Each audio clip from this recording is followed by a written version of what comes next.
ستونوں پہ قائم ہے تفیور، استقامت، توکل، رضا بالقضا۔ تفیور یعنی حوالے ہونا، ہر آن بندہ مولا کے سالک اہل طریق مولا کے حوالے ہونا، ایسا ہونا جیسا مریض ڈاکٹر کے حوالے ہوتا، موکل وکیل کے تابع جیسا ہوتا، بندہ ہر آن ویسا مولا کے حوالے ہوتے رہنا۔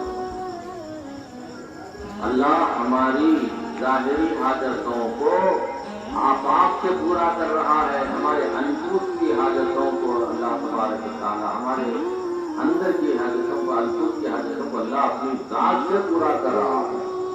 اللہ اس میں ذات ہے، الہ اس میں وسطی ہے۔